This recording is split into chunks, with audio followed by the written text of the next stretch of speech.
It is always a good time to save money, and West Tennessee Bank has a savings account that is just right for you. Making regular contributions now can lead to years of financial prosperity in the future. West Tennessee Bank, a division of Decatur County Bank. We think you'll like us. Equal Housing Lender, member FDIC. So I'd like to welcome everyone here tonight. I'd like to welcome, we've got the president of the university here. Welcome. County mayor's here, and some of the county commission. I'd like to welcome y'all. This time, the minutes. Is there any corrections or amendments to the minutes?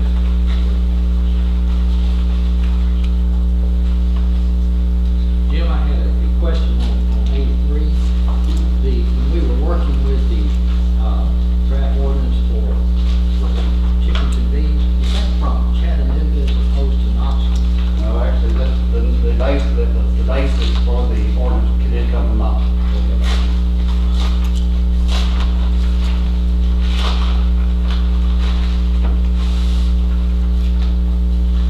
Any corrections or amendments to the minutes? Not entertain a motion. Make a motion to accept it as written. The motion to accept the minutes is written. Do I have a second? Second. I have a second. All those in favor signify by aye. Aye. All opposed signify by no. Motion carries. We need to approve the rear minutes too, don't we? Normally we do them together. Okay. I'll amend that motion that we set both sets of minutes as written. I second. Okay. All those in favor signify by aye. Aye. All opposed signify by no. Motion carries. Next item on the agenda are accounts. No vote is required on accounts. Did anybody have any question on any of our bills?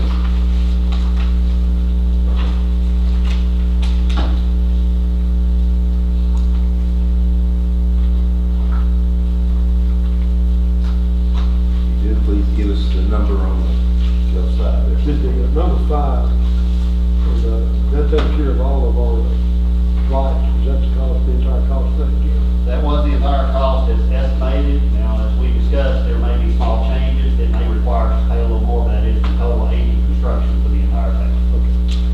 Thank you. Do we have an ETA on what they're projecting is going to be offered? They gave me a 4 weeks on the order. What they suggested was 4 weeks, but we still have not heard back from them. So what we should be up. So say we'd be over. He said that he told us once we submitted it in, they would order the lights. They have them, they already got it, but there's an order would be in about 4 weeks turnaround.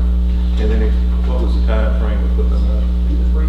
2 to 3 weeks. 500 lights, that's a lot, that's pretty quick, but that's what he's giving us a time frame for putting all the LED lights up back that time frame.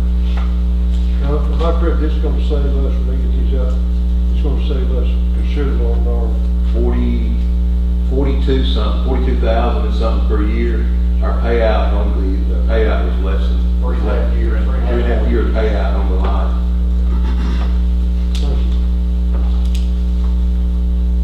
Is there any other question on any of our accounts, general fund or utility? Okay.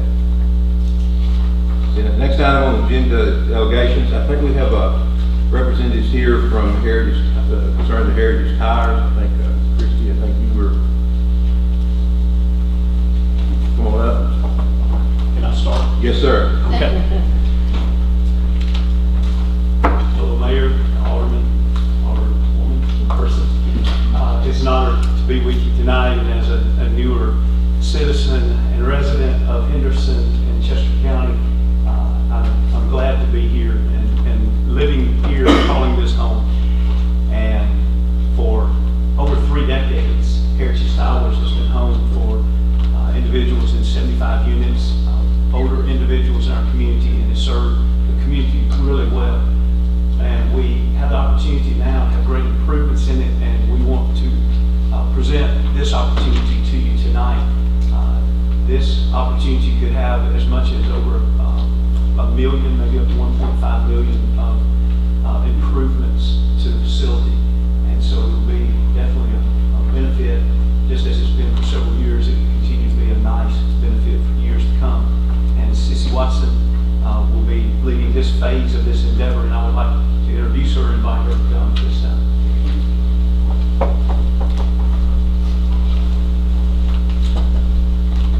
Mayor and Alderman and Alderwoman,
you asking of the industrial board to borrow cars? It would be between 5.5 and 6 million. And that would include the acquisition cost, the hard cost, the financing cost, and then the required reserves. What are your plans? What's the scope of your work exactly? The things that are the certain things is we'll be expanding the community area for the residents. We'll be doing some upgrades to the roof, to the elevators. We'll be doing some exterior hardscape areas. One of the challenges now for the community is that even though there's some lovely green area, and of course it's on the campus, which is beautiful, a lot of our seniors can't access it because of mobility challenges. So we would be putting in some concrete for wider sidewalks that allow accessibility. We'll do an outdoor pavilion, relocating the smoking area. And right now it's just in an area that our residents walk through. And then we'll be doing some upgrades and updates to the units. And that is our biggest variable now. We anticipate all new appliances for the residents with Energy Star appliances, so there will be also energy savings. But in addition to that, we would like to do some other upgrades into the kitchens, into the bathrooms, new flooring, and the new paint. So we'll be updating a lot of the community areas, and depending again on our interest rate and our financing structure, we're hopeful to be able to do more than our minimal amount for improvement for each of the units. Okay, not additional units, just improvement of additional the units. second side. We will be restructuring some of the parking spaces as well, and having some more, outdoor enjoyment areas. If it's okay with the board, I'd ask if Jerry Ford, our city attorney, this is kind of his wheelhouse, if he does these, and let him kind of give us a brief synopsis of what this is about, and kind of what we're looking at. Also, the county commission is here, and the county mayor. After Jerry does his, if any county commissioner or any city alderman have any questions after, this does affect the county too. Please ask. So we have everybody here. Let's get all much information we can get. Please.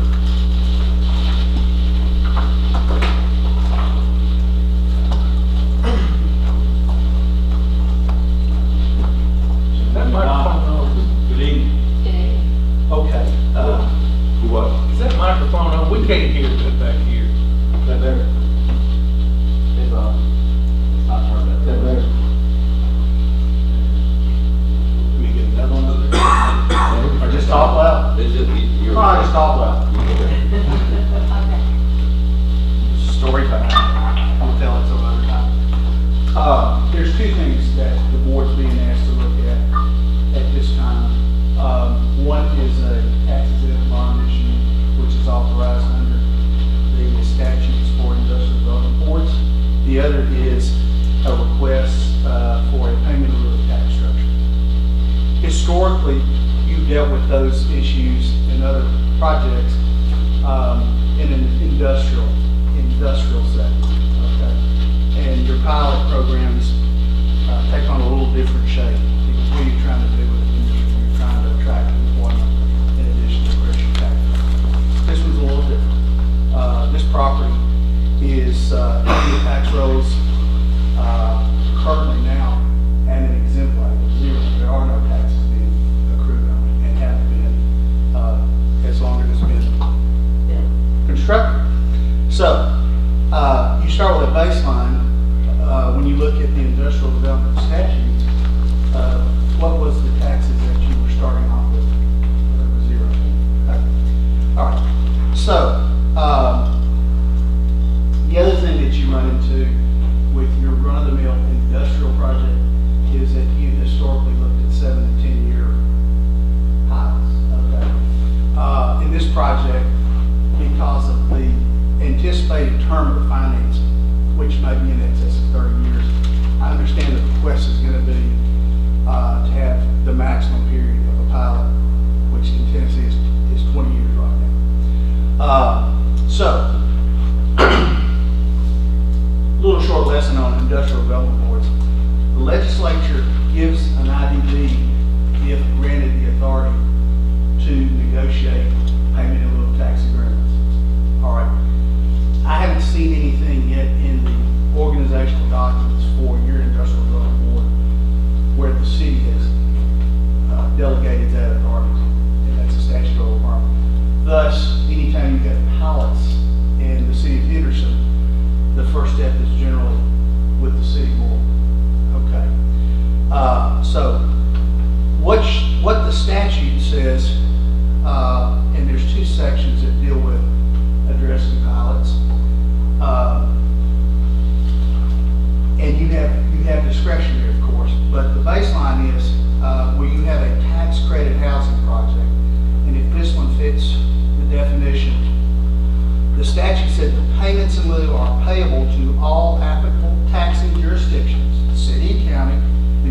project is located and are not less than the taxes that would be paid to each such taxing jurisdiction for the tax year prior to the year in which the project became a tax credit housing project. So, using that language, you start with 0, which means you can't approve a pilot less than 0. You can for more than that. Now, the other statutory section that comes into play, if you don't have a tax credit housing project,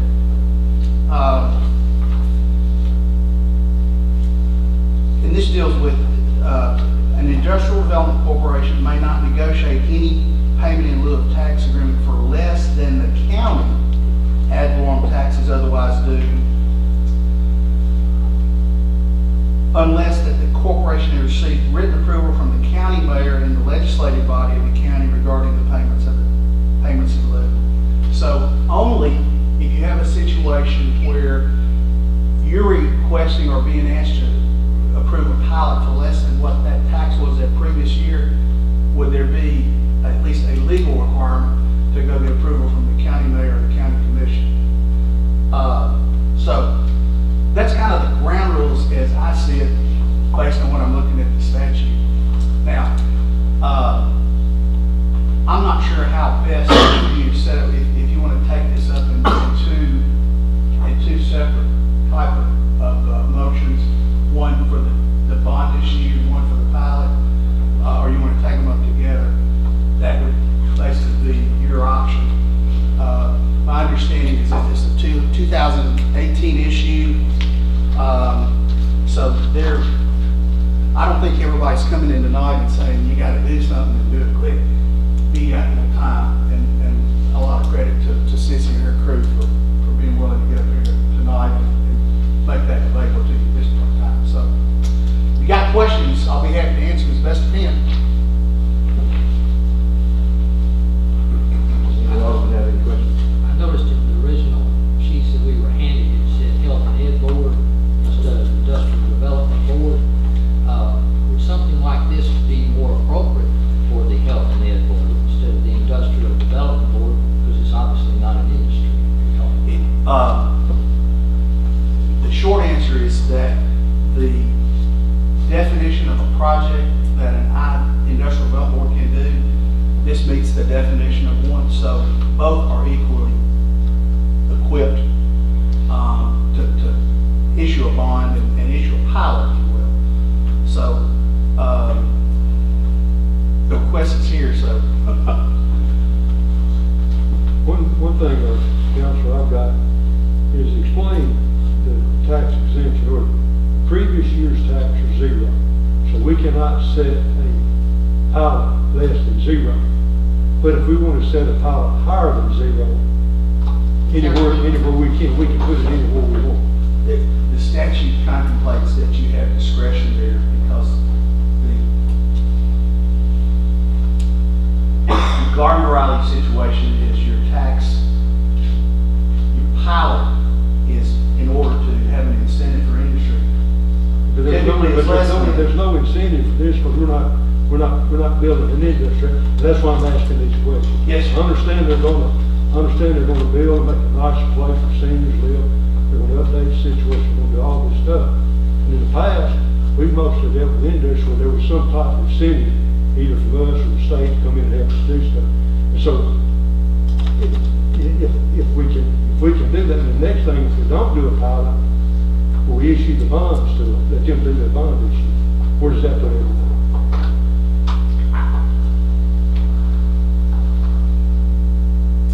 My understanding, and first, let me answer your question correctly. The question was, do you have discretion to ask for a pilot in excess of what that previous year? Yes, you do.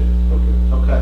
Now, my understanding is that, and to answer the second part of your question, the prospective owner of the property that would come into hold legal title would not be a tax exempt organization, which means at that point the property would go on the tax roll and it would be appraised by the tax assessor.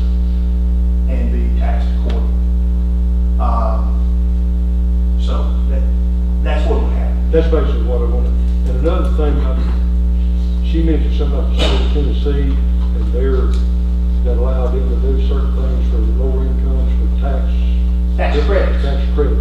That doesn't affect what we're talking about at all. That's a different tax credit thing from the state of Tennessee on the situation. Is that my correct? Yes, sir. The only conclusion or thing I would draw from the reference of a tax credit, and this probably goes more to Keith's inquiry, is the Industrial Development Board suited to handle this kind of transaction? And the statute actually has a provision that provides how to deal with tax credit out of the project.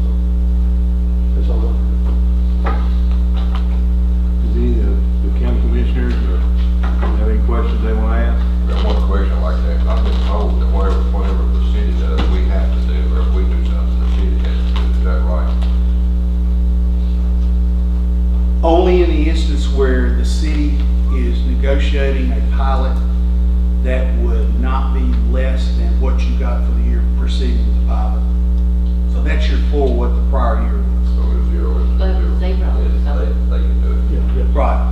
I want to get that clarified. I had some questions to ask on that. That's why I want to get clarified. If you change the facts and you had an industry that was on the tax rolls that were going to do $2 million worth of improvements, and they want to go through a 90B bond issue, their base payment in lieu would have to start at what that prior year was. Thank you. Anything else? This may be a Jim question, but in the past, when we've done pilot programs, they weren't, we've done them in phases, haven't we? Every industry we've dealt with in recent memory, I say recent memory as in 25, 30 years that I've been here, has always been maximum length, to my knowledge, has always been 10 years. Different programs have worked, every one of them has either been a percentage starting the first year, all the way till you get to 100% at the end of the 10 years, which was the case of one industry, 10%, 20%, et cetera, each year. We have had another industry that the first 5 years were zero, and then starting in year 6, they picked up 20% each year, where it's still at the end of the 10 years, they're at 100% of the taxable property. Now, one of those industries did come back and do a large improvement, both in building and equipment, and the city approved an additional new pilot for that improvement. But it did not change, the amount given was totally different, there were different percentages, et cetera, based on that improvement. This would be the appraised value, and then we assess it 40% for this. Normally, this type of, Beverly, I think, is back in the back row, but this would normally appraise That's for correct. 40% of the actual value, or the assessed value.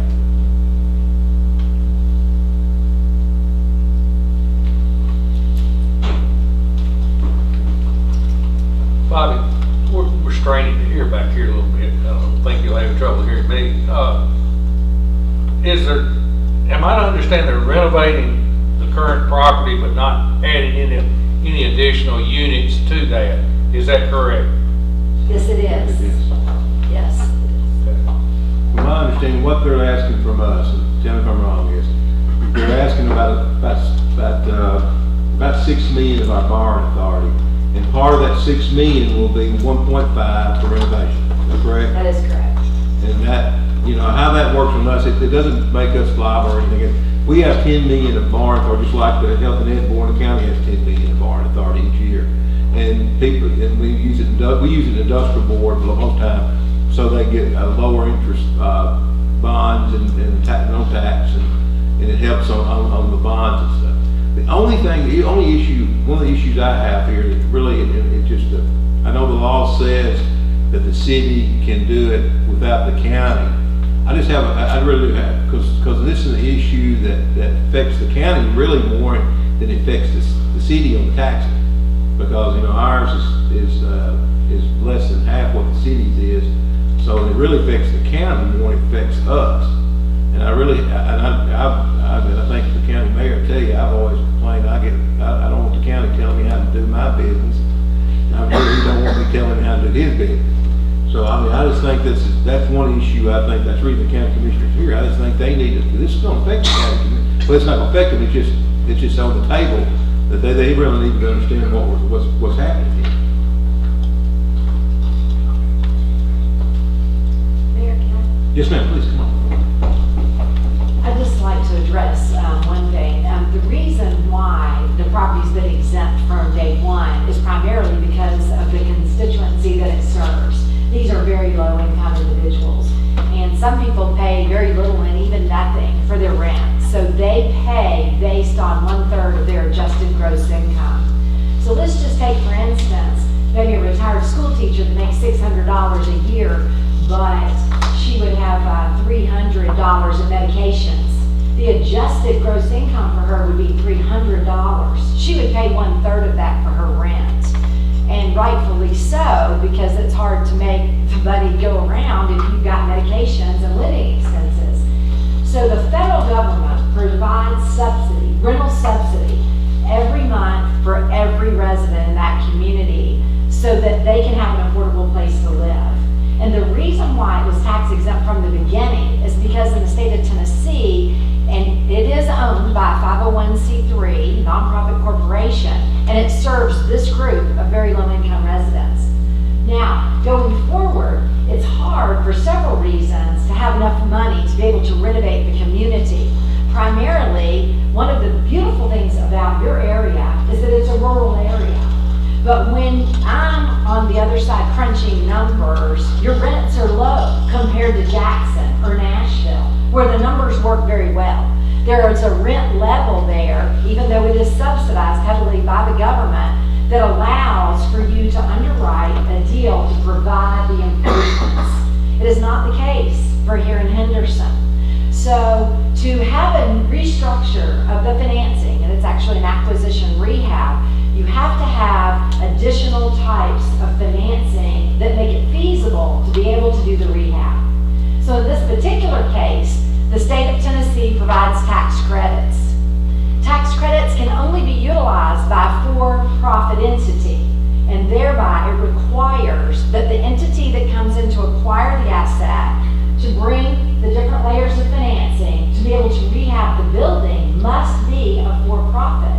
The not-for-profit does not pay taxes, so to have tax credits for that, they couldn't be utilized if it was strictly the 501c3 owner, as has been the case for oh so many years.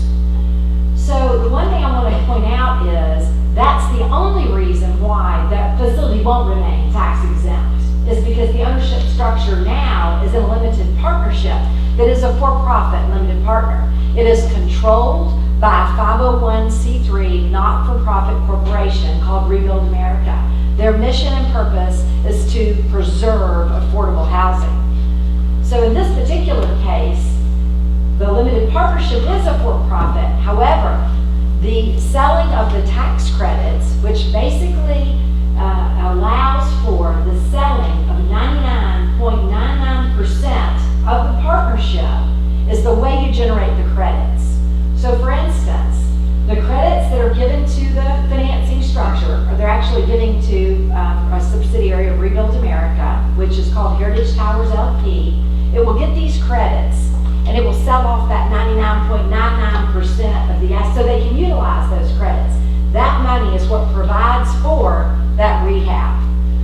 So to have tax credits, you've got to have a for-profit entity that can utilize them. Nothing is changing as far as the mission of what the community is doing. It is still providing very low income, beautiful housing, updated, upgraded, reliable, wonderful, secure housing for the same constituents. It is only now becoming an issue on the taxes because we're utilizing the tax credits. If we don't have the tax credits, the property won't get rehabbed to the extent. There may be 100,000 in rehab, there won't be $1.5 million without the utilization of credits. Therefore, what you're investing in as a city and as a county organization is you're investing in the long-term viability and success of the affordable housing. So I would just submit to you, you're losing nothing in view of the pilot, the payment in lieu. You're only continuing the service and the provision vision of affordable housing that has been in place in the community for, 25, 28 years. So I know that it seems like a big request, but I would just share with you, without the pilot, it won't be possible to maintain the affordability of the community and to be able to do the underwriting on the community to allow for it to be maintained as very low-income housing. So I just want to make sure that the decision you're making, although it is a financial one, it's really a community decision as to whether or not that the community wants to support and maintain and preserve the affordable housing that already exists in your community. I think Johnny said he wanted to see, tax credits are different, they're two different things here, right? Well, yes, State sir. tax credits are here, and what we're asking the city and to me, the county too, is to do the pilots, not be able to recoup its property tax. Right. And so, now, just going for discussion, let me ask you, we have 3 or 4 assisted living spots here already that are taxed. And some have tax credits, some, matter of fact, I think Arlington State goes down every year. They have some way their property tax goes down every year, I think, am I right? Not the property tax, but Henderson State is a 15-year federal, it's basically the same type program that this is under. Gilby Manor, Henderson View were all sort of built on those plans that were available at that time through the federal government for the tax credit, federal tax credits. Now, I won't say it's every pot that you're getting the credit from, but it's sort of the same type. And those. What is that, doesn't theirs go down, doesn't theirs reduce every, if it doesn't reduce, every, Not every year, Bobby. They appeal the value. They appeal their appraisal occasionally, based on those tax credits. The comptroller's office decided many years ago that they were going to place value on those tax credits because the credits are actually, they're sold off to investors as a dollar-for-dollar credit for their federal taxes. It's not like a deduction on their tax return, it's an actual credit on their tax return. So the comptroller's office chose to value those tax credits with their properties. And the LIHTCs, the low-income housing tax credit communities, didn't think that was fair because their properties are not marketable like any other property would be because they have so many restrictions, so many governmental restrictions. So they don't think that their property should be valued like a comparable property that doesn't have those restrictions. So they appealed their appraisals occasionally to try to get the property values down. It's not every year. It's not. It's not on a scale that they are lowered each year. And the reason that they appeal the values is usually just during the term of the tax credits, which tax credits are usually for 10 years. And then for 15 years, you can't sell, you're tied into that property, but then it's 35 years that you still have restrictions on the property. It must be used as affordable housing. So there's restrictions to the property that just somebody else may not have. So that's why they will appeal their value because they don't think that it's marketable like any other comp would be. If I might just address one other thing, there are LIHTC, which stands for Low Income Housing Tax Credit Communities, and the requirements to have those is that you must rent 20% of your units at or below 50% of the AMI, which is the area median income, or you must rent 40% of your units at or below 60% of the AMI. And those are low-income housing tax credits. That's the compliance level. The compliance level for Heritage Towers is much lower than that. We serve the low income and the extremely low income. So an individual who would qualify to live there would be at or below 20% of your AMI. And honestly, there are several people that live in the community that pay no rent because they have no income. And they would either live with family or be homeless if they didn't. So I don't know this community, so I'm not going to assume the compliance issues with that. But I do want to differentiate between a community that has LIHTC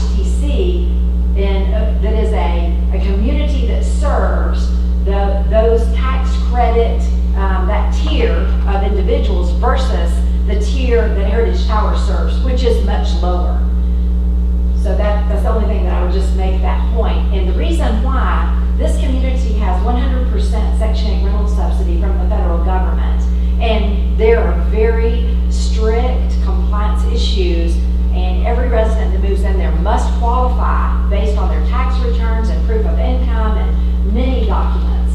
And so, yes, it is tax credit, so we get the tax credits themselves, which is a huge benefit to rehabbing and maintaining the quality and integrity of the building itself. But because of additional restrictions on this community by virtue of the Section 8 rental subsidy, it is a much lower tier. It is only available to people 62 years of age and older, and that make equal to or less than the very low income strata that HUD imposes upon that community. That's the way it was designed. It was funded as a Section 202 loan under that particular set of compliance issues, and it will be maintained at that level in order to keep the same people that live there now right there in place. I mean, that's part of the mission for Rebuild America and preserving that affordability. It just cannot be rehabbed and maintained at that very low income level without that. So, every community has different compliance levels, obviously, but a normal LIHTC is at this level where Heritage Towers is here. Well, I just want to, you do understand though, that you talk about being the same. It's not, it was really a little bit different because when the university had it, they were taxed in. We had no control. Even if we wanted to tax it, we couldn't tax it. So now it's a different, you're asking us to do something we never have done before. So this is something we'll have to really talk about, ponder, and discuss. Because you're really asking, because to me, there's about two or three things. One is, the borrowing authority is not, I think it's not that big of a big issue. I think someone will discuss it. I think some of it, we're at the right place. But we're asking for a pilot that we have never given factories more than 10 years. Now that's a new one, and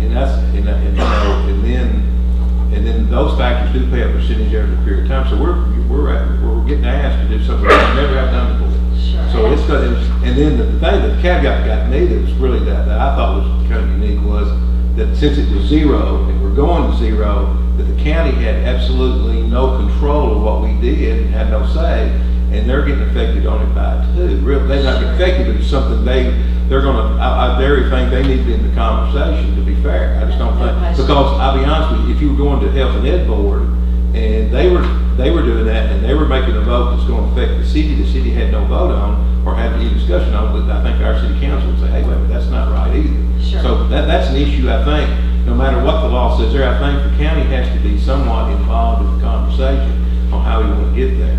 Absolutely. And I think I just think that's fair. I'm as far as that.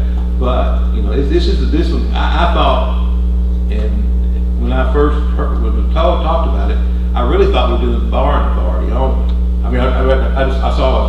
I'd wrap my mind around something the borrowing authority. Then all of a sudden it got the pilot, and that was a little bit different to me to understand, trying to grasp my own of it. And that's the reason I was trying to we got Jerry to look at stuff, and that's the reason I asked you to talk to Jerry, because he's the one that does this. This is what he does. He's done every one of ours for us, so. Sure. So that's kind of where we're at. Yeah, and I'm not trying to undermine the importance to you and the county, because I totally understand. I think the thing is just a switch over. It's not, this is completely different than how we've done things in the past on the pilots.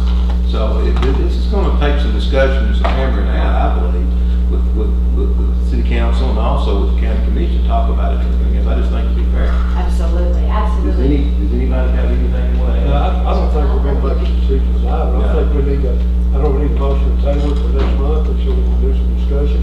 If someone make that motion to table at this time, we'll have further discussion.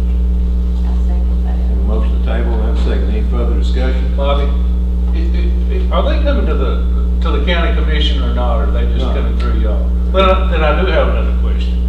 I'm just a simple businessman, and all this stuff you kind of conjured up, I kind of tried to ask Dwayne about it a while ago, but, if they hadn't been making any money on Heritage Towers, and you guys want to buy it, and you're not going to add extra apartments to it, and you're going to spend $1.5 million updating it, how are you making any money? Well, we're making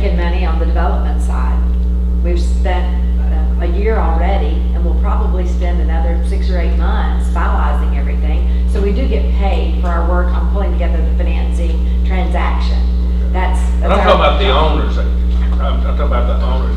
Why are they even buying? Well, the reason that Rebuild America is acquiring it is to, first of all, to maintain the affordability, and second of all, they will have the asset long-term. It's not gonna be a big moneymaker for them in the interim. It's a mission-driven. They're a 501c3, a public benefit corporation, and that's their interest, is preserving the affordable housing. If there were taxes on that big building, do we know what it would be? Bob? $5, Beverly, correct me if I'm wrong, it's never been appraised because it's always been exempt. It has not been appraised, but there have been sales of comparable properties in the last couple of years in the state of Tennessee. And based on sales of comparable properties, which this is just a guesstimate, I mean, it's not anything, that's concrete. The value is about $30,000 per unit. This is a guesstimate, based on sales of comparable properties, and there's 75 units. So you would be looking at the property being appraised at $2,250,000. And then it's assessed at 40% of that. So county taxes would be somewhere in the neighborhood of $22,000 a year.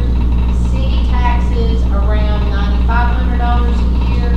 That is as it is now, without any rehabbing done to the facility. That would be based on the 1983 model property, with 75 units valued at about $30,000 a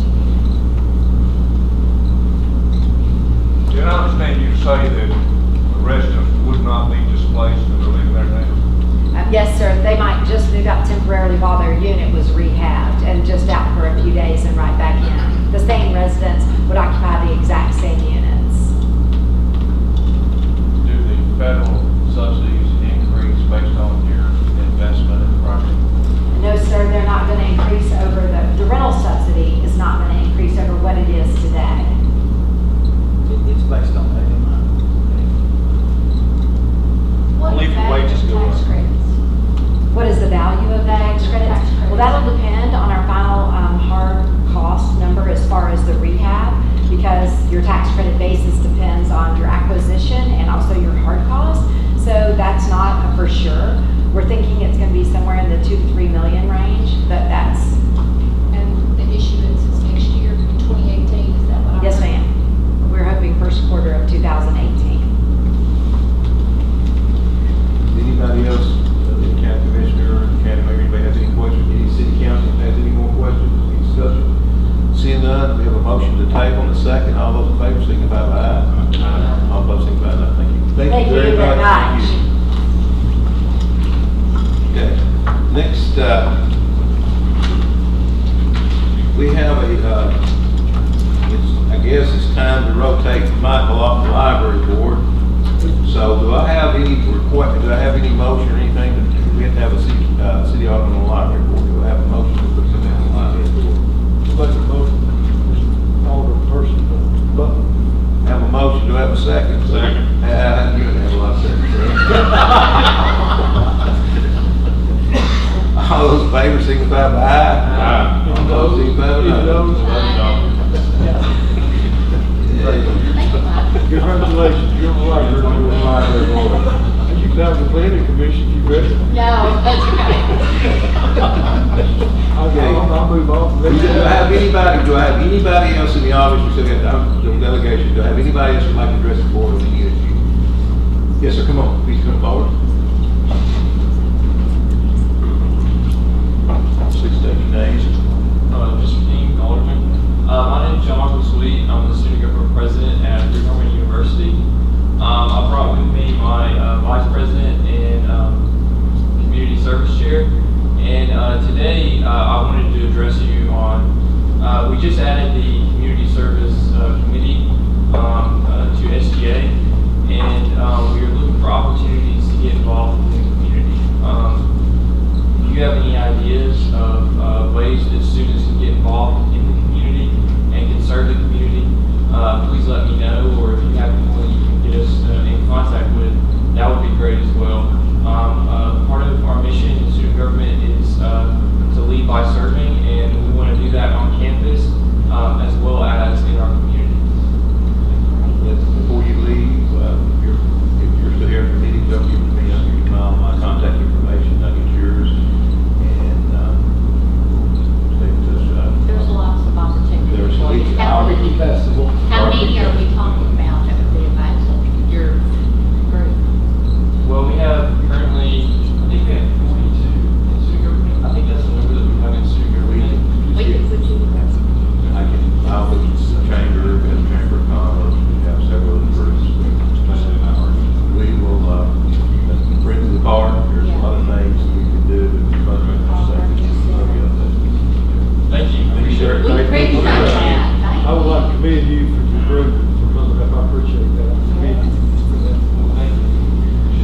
Anybody else would like to address the board at this time? Seeing that, we go to item D. Item D is final reading the ordinance pertaining to deeds. Do we have any? I think the ordinance is the same. We had a reading, passage on the first reading. I need a motion on the second reading.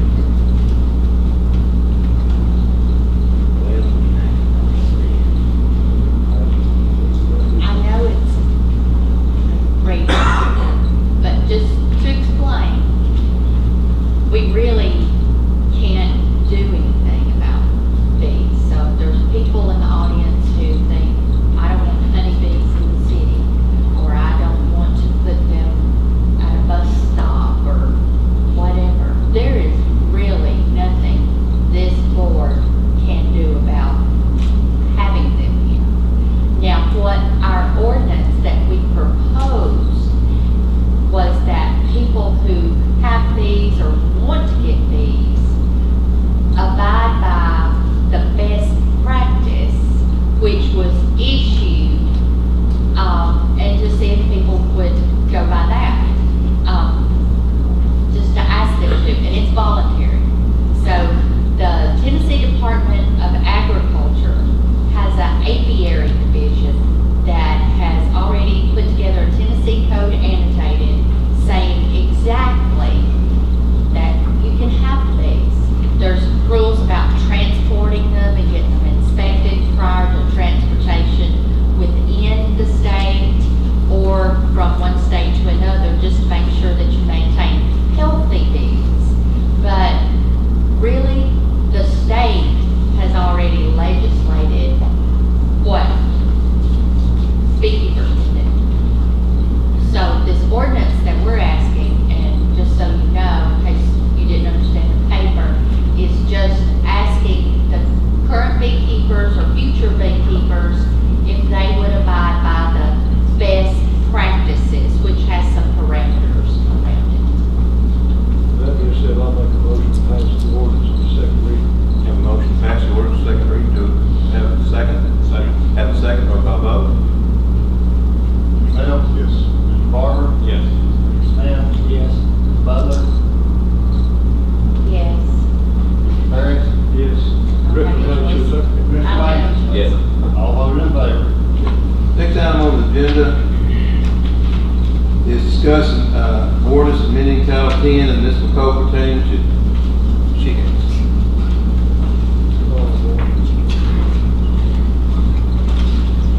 Jim, you're the one that drafted or plagiarized another city's ordinance. Yeah. I know you. Okay, in your packet, item E is the ordinance that y'all received the last couple meetings for the most part. Yeah. I have highlighted areas that I felt like were concerned based on your expression last meeting. So what's highlighted in yellow are items that I think were issues with some of y'all, maybe all of y'all. If y'all want to consider passage of this ordinance, the items in yellow need to be properly clarified, discussed, and y'all make decisions before the final copy is presented for approval.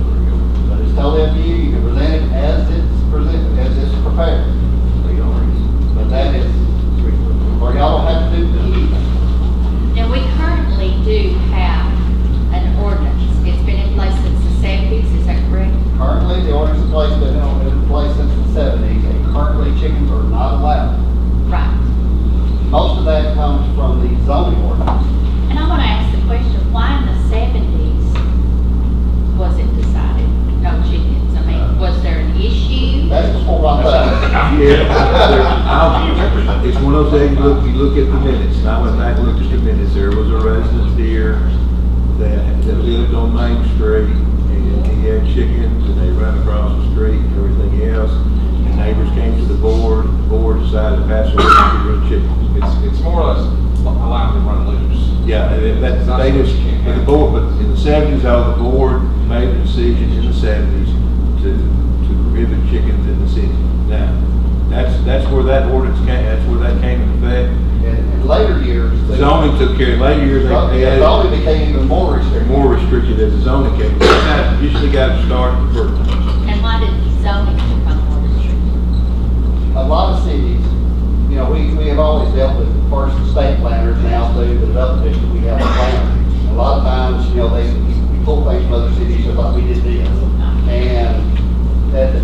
planning commission and presented it, they decided that needed to be in there. It deals with uses permitted.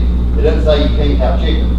It says agricultural uses permitted, correct me if I'm wrong, with excluding poultry and livestock. I think it's the two words it used. So it actually excludes those in most all residential zones. Right. It excludes them. So under zoning law, the standard is if it doesn't say you can do it, you can't do it. So by virtue, that actually eliminated chickens even more thoroughly than the municipal code does. Double eliminated. Yes. Okay. So if, for instance, this passes tonight, would zoning then have to turn around and approve it as well? Due to the inconsistency of the board, that they failure to make a decision on this board, the planning commission, the last meeting, last week was it, discussed it again, but did not want to take any action because their action may be different than what y'all do. So they want to make sure they conform to each other where there's not a conflict.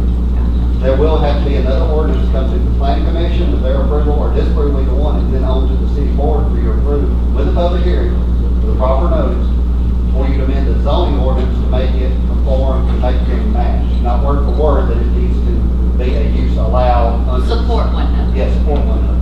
Okay. Well, I've been affectionately called the chicken hater. I don't hate chickens.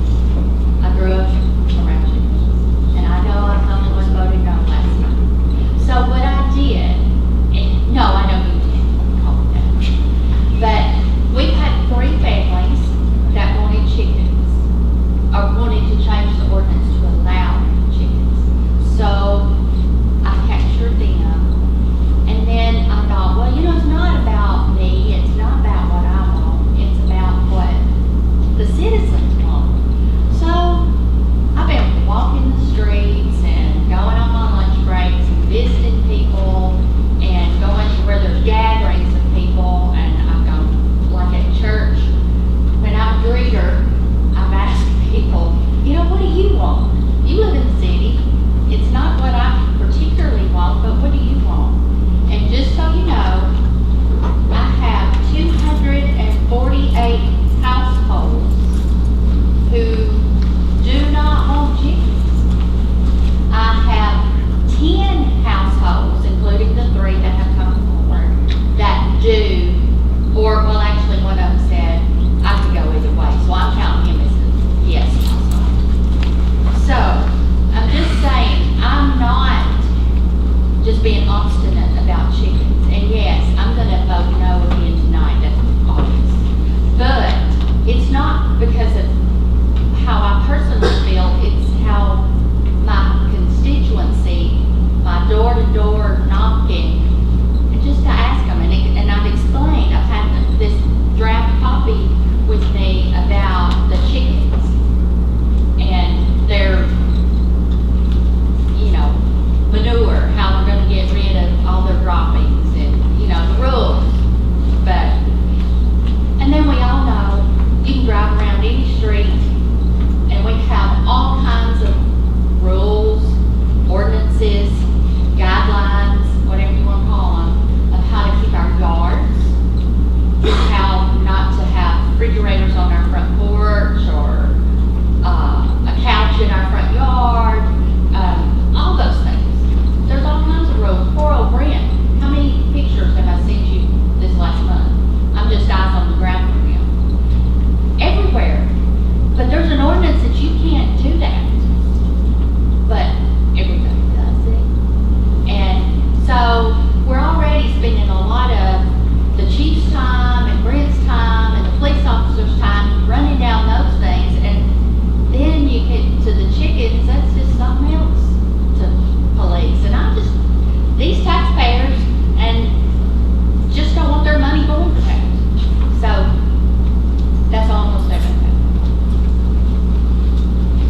cover most of the center, what we call the center city, any subdivisions, any area that, or they would not be allowed in any residential area normally with a normal lot size, any subdivisions. These are mainly limited to the people that have a pretty good sized lot or live in the outer fringes of the city. Is that what I'm looking at here? Is that what I'm? Yes, yes, I think the 500 feet is just gonna get almost any structure in town, not every single one, pretty much every property in town. So how large would a facility have to be? I mean, That 500 feet from the ridge, that's a football field and a half almost away from any other. so they're gonna have to have A big- an acre and a half. Bigger than that, really, because you're talking a football field and a half. I mean, you're talking football field and a half again. They gotta be that far from another house, they never have. What it does, I think, is restricting it to the fringes of the town where they do have those signs. Which I really don't have a problem with it. I don't think I want to write door. That's just me. Yeah, and a lot of the residents I talked to talked about, the rodents that they attract. So that was another issue they had, is like for the feet, you know. Did you talk about out on Center Road in those rural-like areas? I where did, they have and some big of them lots? that live out there. Some of them already got them. I know, and some of them that live out there said, I wanna get rid of the ones that are already here. Yeah, some of them already have them. I know Yeah. some people have them out there. And I had There are several, some people that have them, that's had them since we can. They annexed those areas. Those They people were are real grandfathered. problem. they're grandfathered. So there's nothing really We can do about them. And I explained that, but yes, I talked to those residents and some of them asked, I don't want the ones that are there. I live in Central Georgia. Have you got chickens? We got chickens. I don't personally. Oh, I know you got chickens. We got chickens, cows. Yeah, you could very easily change the 500 feet, put it back to 1,000. I think the old ordinance had 1,000 in it, and that pretty much would cover every structure in the plan. Is this ordinance changing it from 1,000 down to 500? The old ordinance did say 1,000. If we just You're leave it out of those houses, We are effectively lowering that number. I would rather have something on the books, so our police department wouldn't have to start looking for unlawful chickens. If they see a chicken someplace, and then, of course, another thing about doing this, we're gonna have to permit them, we're gonna have to, well, at least we'll know who's got them, or supposedly may know who has them, if they go and see them. And I don't want our officers out, they're not, I mean, they've got more important things to do. Okay. They got a lot more stuff to do. And, but I do think we need something on the book to kind of control it. Yeah.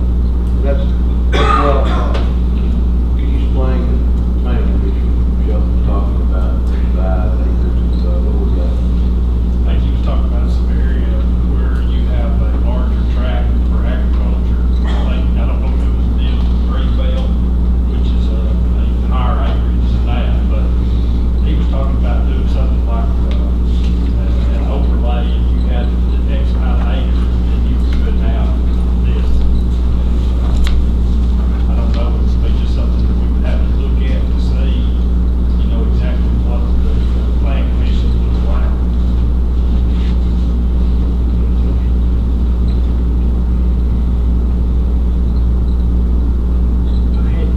Go ahead. Just for clarification, on my part, if nothing else, on section 4, where it's talking about the large acreage lots, where you can have up to 25 chickens, I'm of the understanding that they still would fall under the same coop size and everything else, the square footage, correct? Yes. Okay, that's what I was thinking. More chickens, bigger The the bigger the pen, coop, bigger the bigger. the in-house, everything is still. That it's still not free range of chickens, even though you got 5 acre lot. Clarify the 500 feet, the simplest thing, and maybe the opinion board, would be just eliminate the distance altogether. Just say if you're actually keeping any animal or fowl, that you gotta have a permit, period. Eliminate the distance, that way there's not a question about measuring, nothing. And then you still within Yes, the first section don't deal with just chickens, it deals with any of the animals, other than your dogs and cats. So you gotta keep that in mind, that first section deals with all types of animals, not just chickens. And then, of course, the next section, the next chapter deals only with chickens. Okay. So that way there wouldn't be a situation where just due to the size and distance, you would not have that permit, that way you're permitting everybody for whatever. Of course, let's face it, we've got all sorts of animals everywhere. Section Mark referring to, I had a note, wondering about whether we'll talk about increase the total number of hens from allowed to 25. We wanted to say from 6 up to a maximum of 25 to be, to the number to be determined by building and zoning official with consulting with the animal control. It may be just not 6 or 25, there ought to be some way to determine the number in there, so it doesn't just automatically go from 6 to 25 all properties. I don't know how best to word that. Well, the family I've talked to about that lives out here on Mason Street, they are waking almost every morning, you know, they have roosters out there. You know, and that's the complaint, that's the only complaint that I've got, that, of course, that was my recommendation, if we just, the city in the subdivision, they should be taken completely out of subdivision. Now, that was what my first thought was. But, you know, I'm willing to do anything to help. But I wouldn't want to do away with them out on Sanford or Simmons Road. But I drove out through there today. I mean, the city goes almost to my Guna. And you couldn't take their privilege away to have chickens out in that area there. Because I think that would be perfectly okay, way out in the rural area like that. But right in the city, right in town, I think it ought to be limited. I think the towers and the residents are either property line would be a good start. That's, and I'm just gonna let everybody know next week. I do think we ought to put something to it. Now, whether it's enforceable or not, whether we can do it, I'm not asking our police wants to go looking for it. If you see it, you know it's there and then. But I'm not saying go around and be knocking on doors and asking about it. I mean, I totally agree, y'all got more important things to do. If you got one that runs out somebody's front door right across the street, you know, come out of their house and you can see it. Other than that.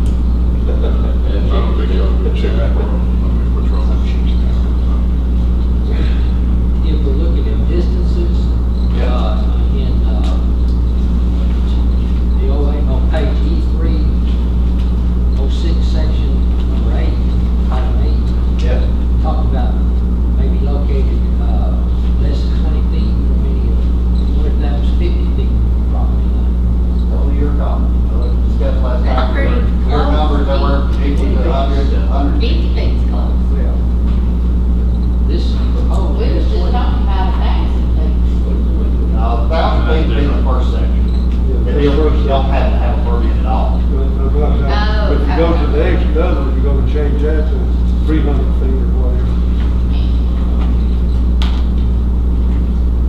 Change that to 300 feet, that'd be 100 yards. What, the distance is now 20 feet? Yeah. You can do that. That'd cover everything That you would get got. rid of any subdivision for certain. Yeah. If you're 100 yards, that'd take care of anything. We'd have to have a pretty good sized lot in order to have chickens in that case. Even if it was 150 feet, you'd still do away with most of it. Yeah, 100 feet would take care of pretty much all subdivision.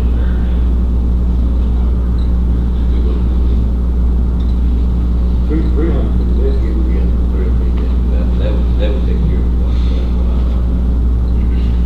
That's 300 feet, would take care of anything, especially in the center city.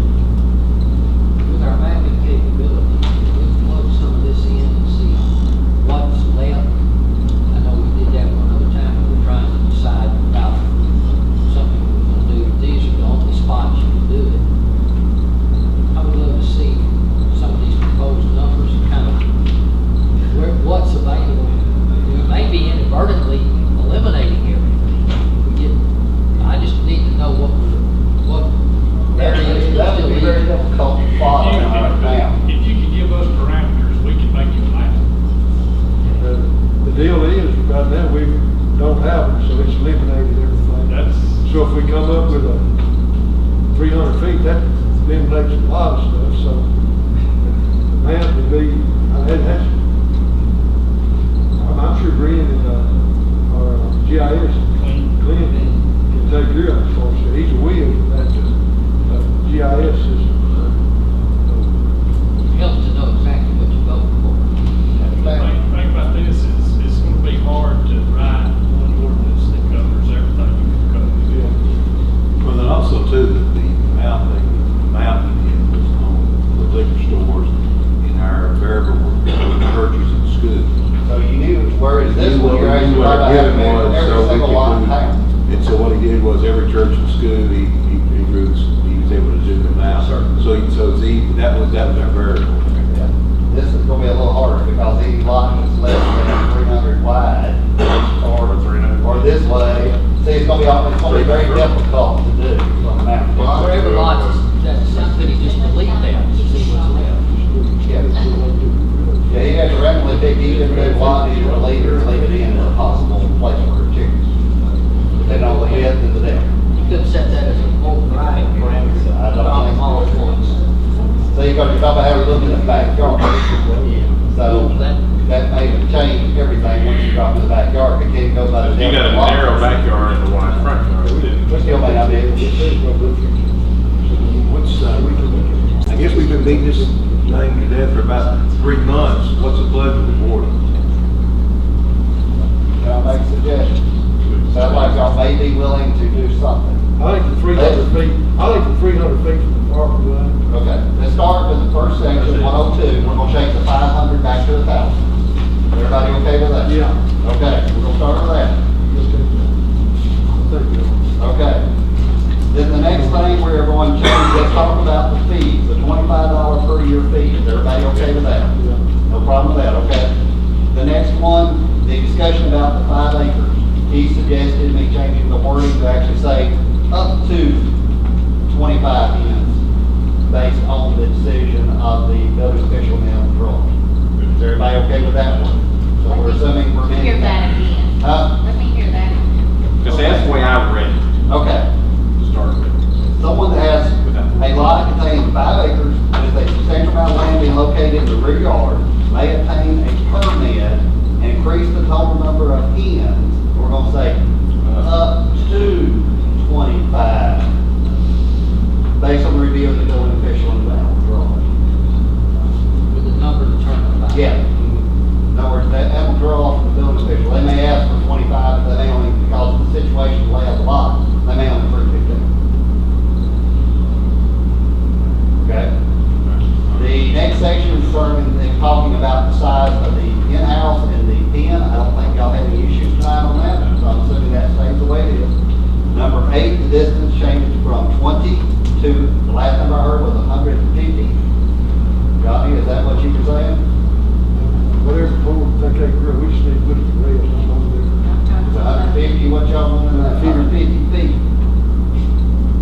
Number 8 is what, that's what you're saying? there. 150 from any property line. Let it go through. Yep. So pretty much you're gonna have a pretty good sized lot and we'll have chickens, you know? That means it's 150, is that the line to the line? So that's Yeah, 300 feet apart. yeah, Yeah, that's 300 feet, right. that'd be 300 feet from another house, which would be 100 yards. Well, 150 feet from the property line. Your property Property line. line, So, then the both other house directions. is 150 feet from that property line, so. So any direction. Yeah. So that means 50 rounds, man, you have the building in your backyard. if you had a 300 foot, or 310 foot lot, you could put a 10 foot chicken house right in the middle. Right in the middle. Yeah. Where your house is probably sitting. Where your house is probably sitting. Probably. So, okay. The 11, we haven't discussed this tonight, there was a question came up last meeting about the waste storage and compost piles. My suggestion would be is use the same footage, it's gotta be maintained at least 100 feet from the property line. Is that okay? Your chickens are that far, you know, a lot of times they will put the compost pile right back corner next to their neighbor, we wouldn't want to do that. So let's say it's gotta be 150 feet from the property line, if they're gonna have it. Okay, and the rest of it will remain the same. Now, that was a suggestion and only a suggestion. We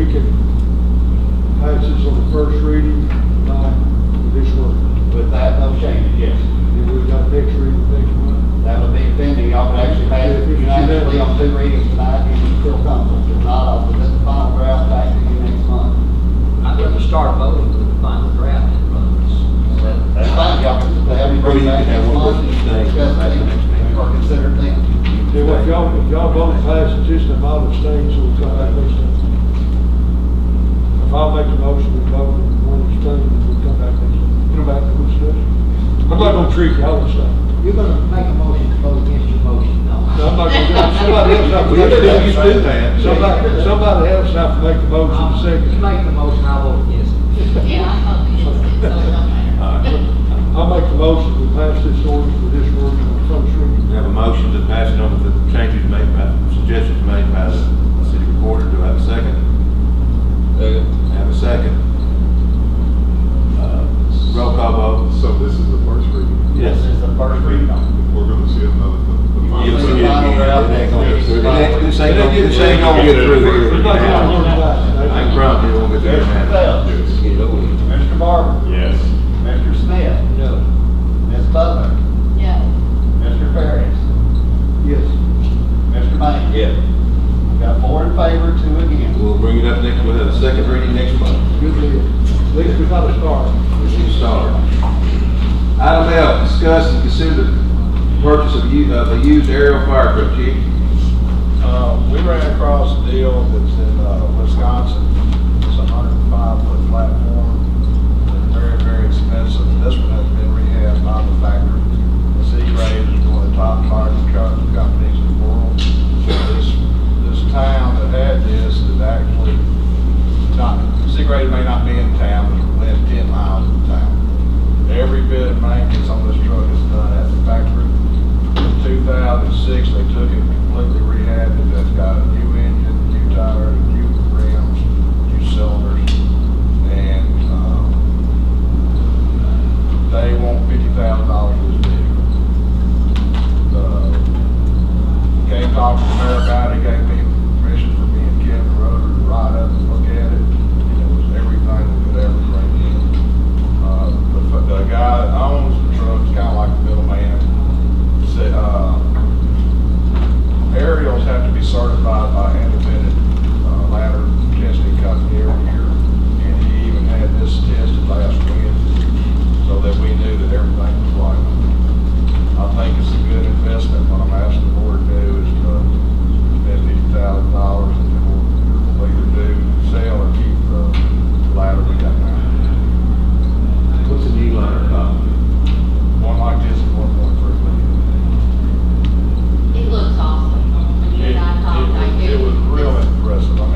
all in green.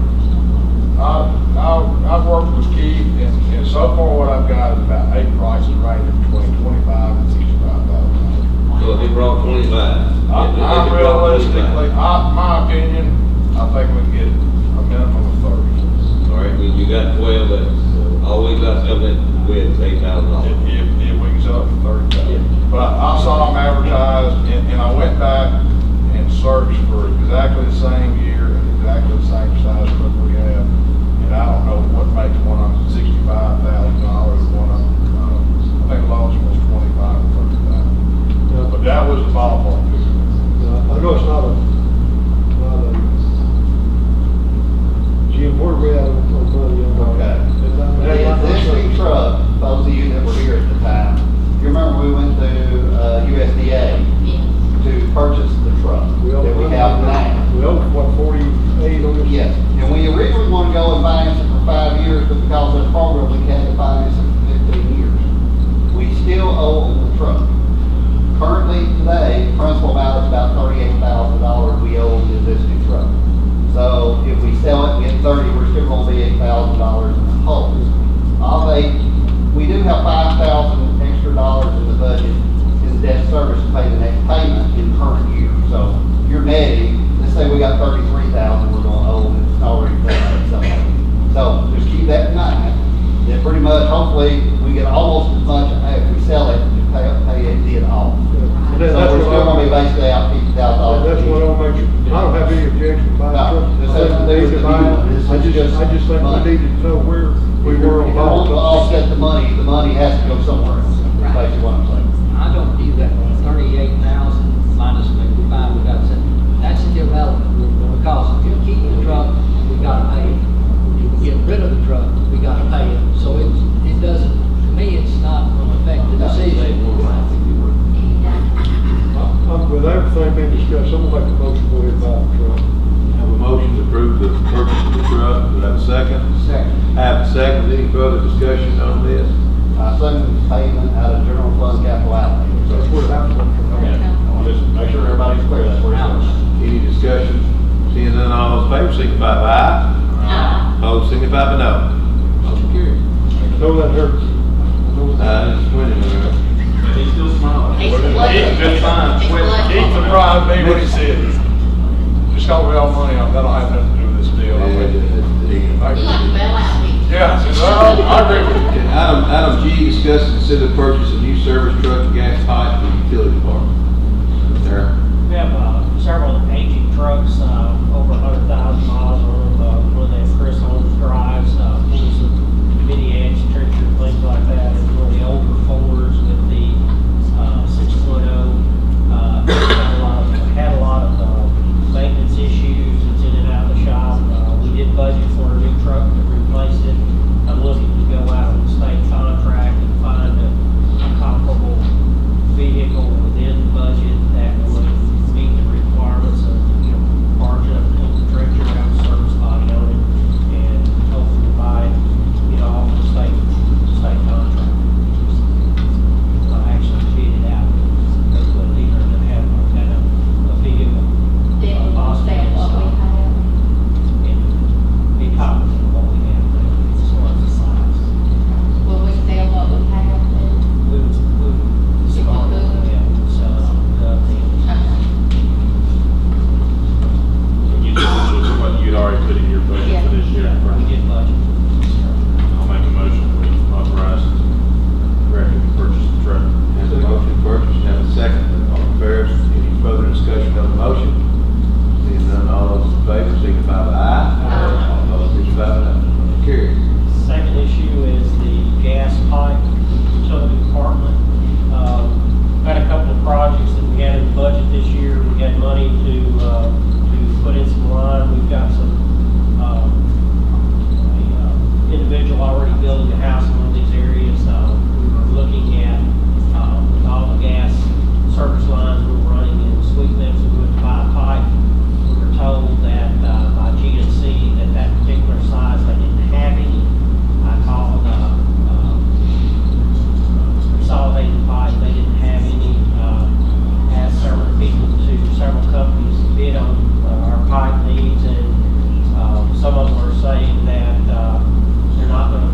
pipe because they don't know when they'll get pipe or how much pipe they'll get and don't know what the price will be. That's what I've been told by Consolidated. I did, check with 4 different companies. GNC is currently completely out of pipe. This is due to the Hurricane Harvey. Pipe is made with ethylene. Ethylene is an oil product, and GNC originally told me that we might could get some pipe in November if we were to order it today. I talked to Cliff over at Bolivar, and he says that they're telling him possibly as late as February. There's no guarantee that we can get it then. They're at 88 cents a foot for the 2-inch, which is what we're short on. I did find some from a company, Border States, that had some actually in stock. It's $1.09 a foot.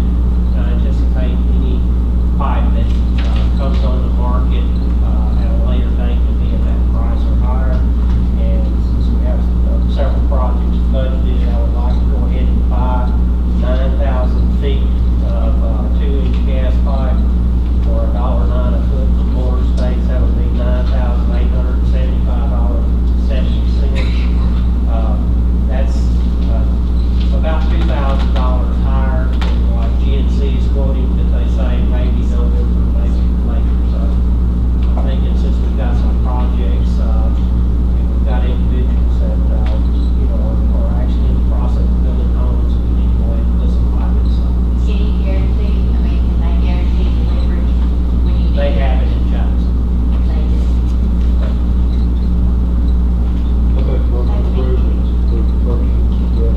Have a motion to approve the purchase of pipe, do I have a second? Second.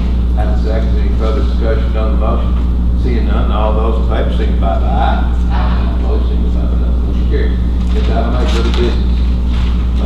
We tabled this kind of, for this week, this month meeting in the park in front of the,